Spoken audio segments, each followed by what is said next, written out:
ನಮಸ್ಕಾರ ಸ್ನೇಹಿತರೆ, welcome back to our channel. GPSTR, HSTR, VA ಸಾಕಷ್ಟು ಪೋಸ್ಟ್ಗಳು ಕಾಲ್ಫಾರ್ಮ್ ಆಗಿದ್ದಾವೆ. ನಮಗೆ ಓದೋಕ್ಕೆ ಸಮಯ ಸಿಗ್ತಾ ಇಲ್ಲ.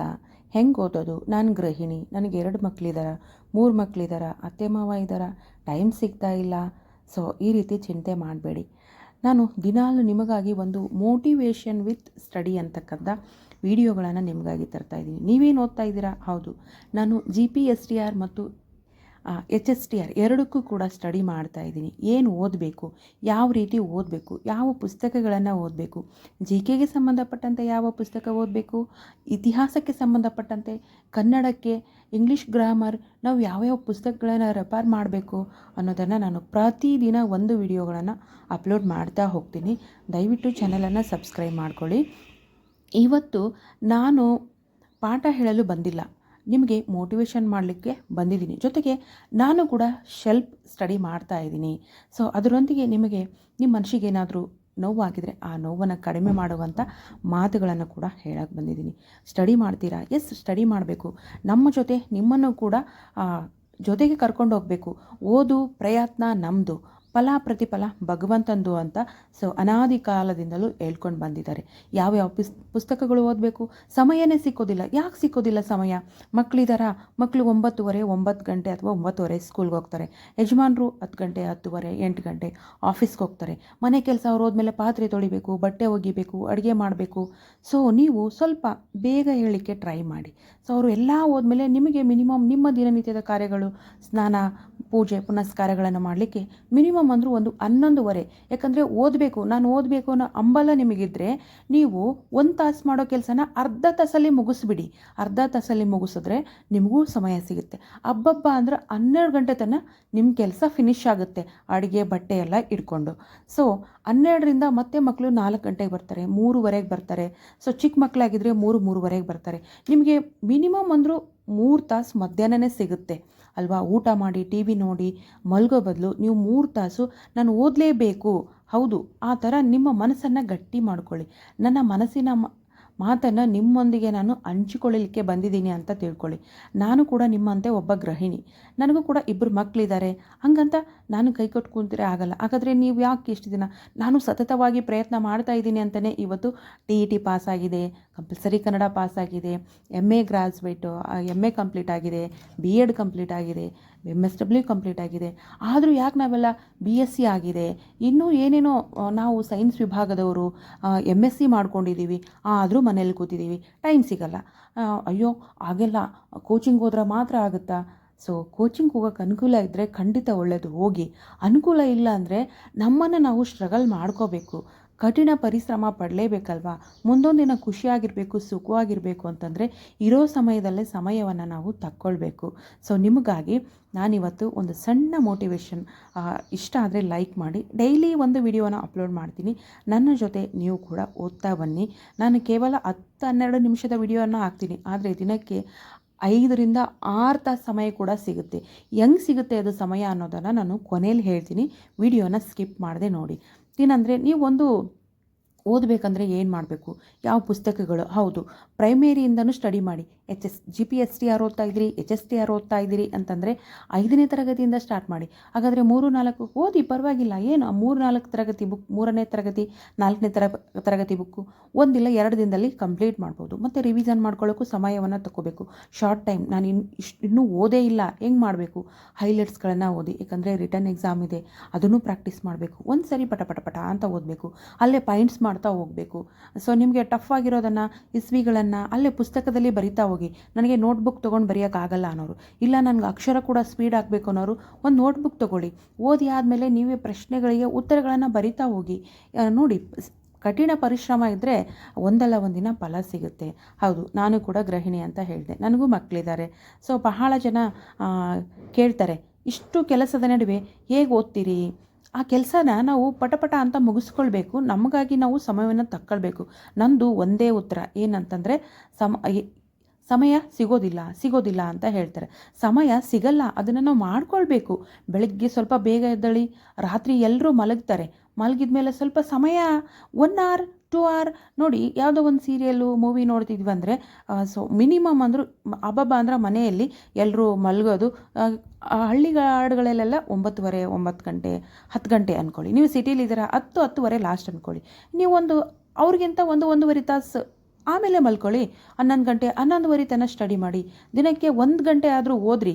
ಅದು 1 ವರ್ಷದ ನಂತರ ದೊಡ್ಡ ಏನಂತಂದರೆ ಅಡಿಪಾಯ ಆಗ್ತದೆ ನಿಮಗೆ. ಹೌದಲ್ವಾ? ಬದಲಾವಣೆಯನ್ನು ತರ್ತದೆ. ಗೃಹಿಣಿಯರಾಗಿರೋದು ನಮ್ಮ ಕನಸುಗಳಿಗೆ ಅಡ್ಡಿ ಆಗಬಾರ್ದು. ನಾನು ಗೃಹಿಣಿ, ನಮ್ಮ ವಯಸ್ಸು ಅಡ್ಡಿಯಲ್ಲ, ನಮ್ಮ ಪರಿಸ್ಥಿತಿ ಕೂಡ ಅಡ್ಡಿಯಲ್ಲ. ಯಾಕಂದರೆ ವಯಸ್ಸು ಕೂಡ ಜಾಸ್ತಿ ಆಗಿದೆ ನೋಡಿ. ಸೊ ಮಿನಿಮಮ್ ಎಷ್ಟು ಏಜ್ ಇದೆ, ನೀವು ಅಪ್ಲಿಕೇಶನ್ ಅಂದರೆ ನೋಟಿಫಿಕೇಷನ್ ನೋಡಿದ್ದೀರಿ ಅಂತ ಅನ್ಕೋತೀನಿ ಅಲ್ವಾ? ಅಬೌವ್ 40 ಅಲ್ವಾ? ಇದ್ರೂ ಕೂಡ ಎಕ್ಸಾಮ್ ಬರಿಬೋದು. ನಂಗೆ ವಯಸ್ಸಾಯಿತು, ನಂಗೆ ಹಂಗಾಯಿತು. ಇಲ್ಲ, ವಯಸ್ಸು ಇದೆ, ಓದೋ ಮನಸ್ಸಿರಬೇಕು ಅಷ್ಟೇ ಅಲ್ವಾ? ನಾವು ನಮ್ಮ ಮೇಲೆ ನಂಬಿಕೆ ಇಟ್ಟರೆ ಸಾಕು. ಒಂದು ದಿನ ಯಾರಾದರೂ ನಿಮ್ಮನ್ನು ನಿರುತ್ಸಾಹ ಮಾಡ್ಬೋದು ಮನೆಯಲ್ಲಿ. ಅವ್ರ ಮಾತನ್ನು ಮನಸ್ಸಿಗೆ ತೊಗೋಬೇಡ್ರಿ. ಇಂಥವ್ರೆ ಅಂತ ನಾನು ಹೇಳಲ್ಲ. ವಾಟ್ ಎವರ್, ಯಾರೋ ರಿಲೇಟಿವ್ಸ್ ಆಗಿರ್ಬೋದು, ಮನೆಯಲ್ಲಿ ಪೇರೆಂಟ್ಸ್ ಆಗಿರ್ಬೋದು, ಯಾರೋ ಒಟ್ಟಿನಲ್ಲಿ ಅತ್ತೆ ಮಾವ, ತಂದೆ ತಾಯಿ, ಅಣ್ಣ ತಮ್ಮ, ವಾಟ್ ಎವರ್ ಯಾರಾದರೂ ನಿಮ್ಮ ಮನಸ್ಸಿಗೆ ಒಂಥರ ಏನಿದು ಈ ವಯಸ್ಸಲ್ಲಿ ಮಕ್ಕಳ 8ನೇ ತರಗತಿ ಓದ್ತಾರ, 5ನೇ ತರಗತಿ ಓದ್ತಾರ, ಈಕೆ ಏನು ಇವಾಗ ಓದಿ ನೌಕರಿ ಮಾಡ್ತಾಳ, ಈಕೆ ಏನು ಹಿಂಗೆ ಮಾಡ್ತಾಳ, ಹಂಗೆ ಮಾಡ್ತಾಳ. ಸೊ ಈ ರೀತಿ ಮಾತುಗಳು ಕೇಳಿ ಬರ್ಬೋದು. ಅದು ಯಾವುದನ್ನು ಕೂಡ ಏನಂತಂದ್ರೆ ತಲೆಗೆ ಹಾಕ್ಕೊಳ್ಬೇಡ್ರಿ. ಇದು ನನ್ನ ಫಸ್ಟ್ ವಿಡಿಯೋ. ನಿಮಗೆ ಖಂಡಿತ ಇಷ್ಟ ಆಗ್ತದ ಅಂತ ಅನ್ಕೋತೀನಿ. ಪ್ರತಿದಿನ ಒಂದು ವಿಡಿಯೋನ ನೀವು ಇಷ್ಟಪಟ್ಟರೆ ನೀವು ಯಾವ ಬುಕ್ ಓದ್ತೀರಾ, ಯಾವ ರೀತಿ ಸ್ಟಡಿ ಮಾಡ್ತೀರಾ ಅಂತ ನನ್ನ ಕಮೆಂಟಲ್ಲಿ ಕೇಳಿ. ನಾನು ಏನು ಸ್ಟಡಿ ಮಾಡ್ತೀನಿ, ಹೇಗೆ ಸ್ಟಡಿ ಮಾಡ್ತೀನಿ ಅನ್ನೋದನ್ನು ಕೂಡ ನಾನು ನಿಮಗೆ ಡೈಲಿ ಹೇಳ್ತಾ ಹೋಗ್ತೀನಿ. ಓಕೆನಾ? ಸೊ ಏನಂತಂದರೆ ಹೇಳಿದ್ನಲ್ಲ, ವಯಸ್ಸು ಯಾವುದೂ ಅಡ್ಡ ಬರಲ್ಲ. ಯಾಕಂದರೆ ಸರ್ಕಾರನೇ ಕೊಟ್ಟಿದೆ, 40+ ಕೊಟ್ಟಿದೆ ಅಂದಮೇಲೆ ನಮಗೇನು ರೀ ಓದ್ಕೊಂಡು ಮಾಡೋಕ್ಕೆ, ಸಾಧನೆ ಮಾಡೋಕ್ಕೆ. ಅಟ್ಲೀಸ್ಟ್ ನಮ್ಗೆ ಜಾಬ್ ಆಗಿಲ್ಲ ಅಂದರೆ ನಮ್ಮ ಜ್ಞಾನ ಬೆಳೆಸ್ಕೊಳ್ತೀವಿ, ನಮ್ಮ ಮೈಂಡ್ ಚೆನ್ನಾಗಿರುತ್ತೆ. ಕಟ್ಟೆ ಮೇಲೆ ಕೂತ್ಕೊಂಡು ಅವ್ರ ಮನೆ ಇವ್ರ ಮನೆ ಸುದ್ದಿ ಕತೆಗಳು ಮಾತಾಡೋದು, ಅಥವಾ ಯಾರ್ದೋ ಒಂದು ಏನೋ ಮುಂದೆ ಆಡ್ಕೊಳ್ಳೋದು ಅಂತ ಹೇಳ್ತಾರೆ. ಆ ರೀತಿ ಬೇರೆಯವ್ರದ್ದು ಆಡ್ಕೊಂಡ್ರೆ ನಮಗೇನು ಪ್ರಯೋಜನ ಇಲ್ಲ. ಮನಸ್ಸಿನ ಮೇಲೆ ಸಣ್ಣ ಸಣ್ಣ ಗಾಯಗಳು ಯಾಕೆ ಬೇಕು ಅಲ್ವಾ? ನಾಳೆ ಏನಂತಂದರೆ ಇವತ್ತು ನಾವು ನಮ್ಮ ಮೇಲೆ ನಂಬಿಕೆ ಇಟ್ಟರೆ ಸಾಕು.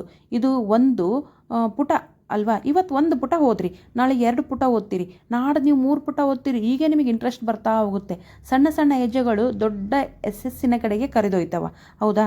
ಯಾರಾದರೂ ನಿಮಗೆ ಏನಾದರೂ ಅನ್ನಲಿ, ಅವ್ರ ಮಾತಿಗೆ ಮನಸ್ಸು ಕೆಡಿಸ್ಕೊಬೇಡ್ರಿ, ತಲೆ ಕೆಡಿಸ್ಕೊಬೇಡ್ರಿ. ನಿಮ್ಮ ಗುರಿಯತ್ತ ಗಮನ ಕೊಡಿ. ಇಂದು ನೀವು ಓದಿರೋದನ್ನು ನಿಮ್ಮ ಮಕ್ಕಳು ನೋಡ್ತಾರೆ, ನಾಳೆ ಅವ್ರಿಗೂ ಅನ್ನಿಸ್ತದ, ಓ ಮೈ ಗಾಡ್, ನಮ್ಮಮ್ಮ ಇಷ್ಟು ಕೂಡ ಪ್ರಯತ್ನ ಪಡ್ತಾ ಇದ್ದಾರೆ ನೌಕರಿಗೋಸ್ಕರ ಅಂತಂದ್ರೆ ನಾವು ಕೂಡ ಈಗಲಿಂದನೇ ಪ್ರಿಪೇರ್ ಆಗಬೇಕು ಅಂತ ಅವ್ರ ಮನಸ್ಸಿಗೆ ಬರ್ತದೆ. ನಿಮ್ಮನ್ನು ನೋಡಿ ಕಲಿತಾರೆ. ಅದರಿಂದ ನಿಮ್ಮ ಕನಸಿಗಾಗಿ ಪ್ರತಿದಿನ ಸ್ವಲ್ಪ ಸಮಯ ಮೀಸಲಿಡ್ರಿ. ಒಂದಿನ ನೀವು ಯಶಸ್ಸನ್ನು ಪಡೆದಾಗ ನೀವು ಮಾಡಿದ ಎಲ್ಲ ತ್ಯಾಗಕ್ಕೂ ಅರ್ಥ ಸಿಗ್ತದೆ. ಹೌದಲ್ಲೇನ್ರಿ? ನಾನು ನಿಮ್ಮ ಜೊತೆಗೆ ಓದ್ತಾ ಇದ್ದೀನಿ, ಬನ್ನಿ ಒಟ್ಟಿಗೆ ಓದೋಣ, ಒಟ್ಟಿಗೆ ಯಶಸ್ಸು ಸಾಧಿಸೋಣ. ಓಕೆನಾ? ಸೊ ನಾನು ನಿಮ್ಗೆ ಮೋಟಿವೇಟ್ ಮಾಡ್ತಾ ಇದ್ದೀನಿ.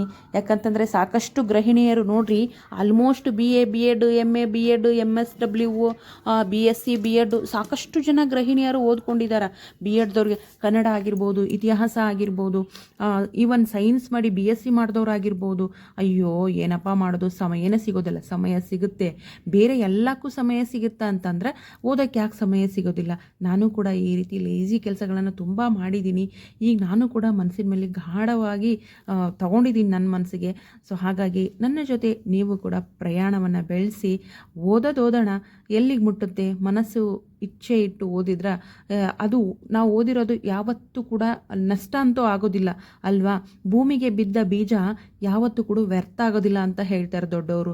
ಹೌದಲ್ವಾ? ಹಾಗೆ ನಮ್ಮ ಎದೆಗೆ ಬಿದ್ದ ಅಕ್ಷರ ಕೂಡ ಯಾವತ್ತಿಗೂ ಏನಂತಂದ್ರೆ ಅದು ನಷ್ಟ ಆಗಲಿಕ್ಕೆ ಸಾಧ್ಯನೇ ಇಲ್ಲ ಅಲ್ವಾ?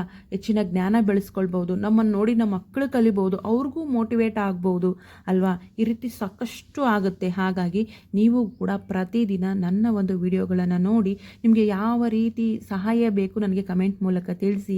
ನಾನು ಕೂಡ ಎರಡಕ್ಕೂ ಓದ್ತಾ ಇದ್ದೀನಿ, HSTR ಮತ್ತು GPSTR ಎರಡಕ್ಕೂ ಓದ್ತಾ ಇದ್ದೀನಿ. ನಂದು TET ಎಲ್ಲ ಕಂಪ್ಲೀಟ್ ಆಗಿದೆ. CETಗೋಸ್ಕರ ಮಾತ್ರ ವೆಯ್ಟ್ ಮಾಡ್ತಾ ಇದ್ದೀನಿ. ಯಾವ ರೀತಿ ನೋಟ್ಸ್ ಮಾಡಬೇಕು, ಯಾವ ಬುಕ್ ರೆಫರ್ ಮಾಡಬೇಕು, ನೀವು ಯಾವ ಬುಕ್ ರೆಫರ್ ಮಾಡ್ತೀರಾ ಅನ್ನೋದನ್ನು ನೀವು ಕೇಳ್ಬೋದು. ನಾನು ಅದನ್ನು ಕಮೆಂಟ್ ಮೂಲಕ ತಿಳಿಸ್ತೀನಿ.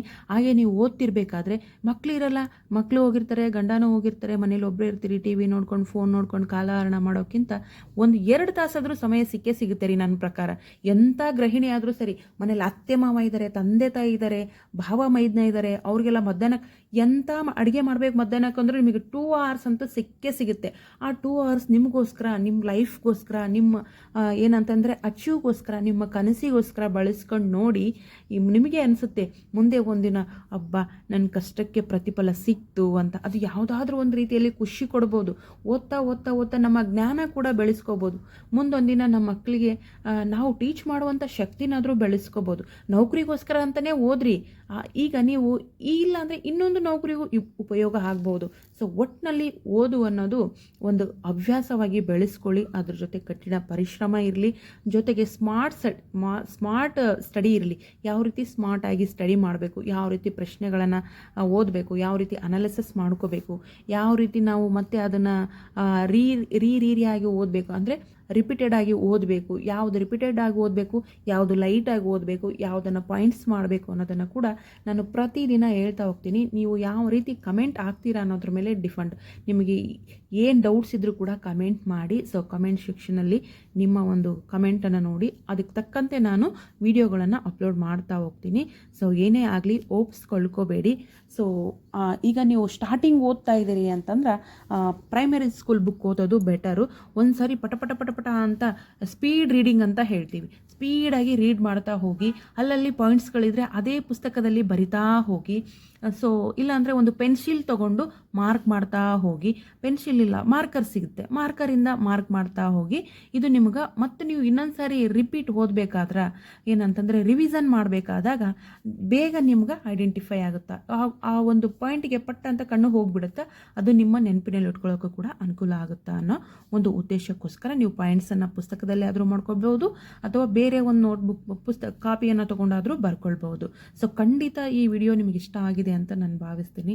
ಇಷ್ಟ ಆದರೆ ಸಪೋರ್ಟ್ ಮಾಡಿ, ಲೈಕ್ ಮಾಡಿ, ಕಮೆಂಟ್ ಮಾಡಿ, ಶೇರ್ ಮಾಡಿ. ಸಾಕಷ್ಟು ಗೃಹಿಣಿಯರು ಆಗಲ್ಲ ಅನ್ನೋದು ಏನಿಲ್ಲ ರೀ, ಆಗುತ್ತೆ, ನಮ್ಮ ಮೇಲೆ ನಮ್ಗೆ ನಂಬಿಕೆ ಇರಲಿ, ನಾವು ಓಪ್ಸ್ ಕಳ್ಕೋಬಾರ್ದು. ಭಗವಂತನ ಅನುಗ್ರಹ ಇರಬೇಕು, ಜೊತೆಗೆ ನಮಗೆ ಓದಬೇಕು ಅನ್ನೋ ಆಸಕ್ತಿ ಇರಬೇಕು. ಮನಸ್ಸಿದ್ದರೆ ಮಾರ್ಗ ಅಲ್ವಾ? ಹೀಗೆ ಪ್ರತಿದಿನ ಒಂದು ವಿಡಿಯೋಗಳನ್ನು ತೊಗೊಂಡು ಬರ್ತೀನಿ. ನಾನು ಮಾತಾಡಿದ್ರಲ್ಲಿ ಏನಾದರೂ ನಿಮಗೆ ಅಪ್ಪಿತಪ್ಪಿ ತಪ್ಪು ಅಂತ ಕಾಣಿಸಿದ್ರೆ ದಯವಿಟ್ಟು ಕ್ಷಮೆ ಇರಲಿ. ಸೊ ಬನ್ನಿ ಜೊತೆಯಾಗಿ ಓದೋಣ. ನೋಟಿಫಿಕೇಷನ್ಗಳು ಸಾಕಷ್ಟು ಆಗ್ತಾ ಇದೆ, ಕಾಲ ಆಗ್ತಾ ಇದೆ. ಹೌದು, ಬ್ಯಾಚುಲರ್ಸು 24 hours ಓದ್ತಾರೆ. ಅವರು 24 hours ಓದಿದರೆ ಅಟ್ಲೀಸ್ಟ್ ನಾವು 2 hours ಆದರೂ ಓದಿ ನೋಡೋಣ. ಹೆಂಗೂ ಎಕ್ಸಾಮ್ ಬರೀತೀವ, ಹೆಂಗೂ ಅಪ್ಲಿಕೇಶನ್ ಹಾಕ್ತೀವ, ಡಿಗ್ರಿ ಓದಿದ್ದೀವಿ, PG ಮುಗಿಸಿದ್ದೀವಿ, ಏನಪ್ಪ ಅಂದರೆ BEd ಮುಗಿಸಿದ್ದೀವಿ ಅಂದಮೇಲೆ ಅಪ್ಲಿಕೇಶನ್ ಹಾಕ್ತೀವಿ, ಎಕ್ಸಾಮ್ ಬರೀತೀವಲ್ವಾ.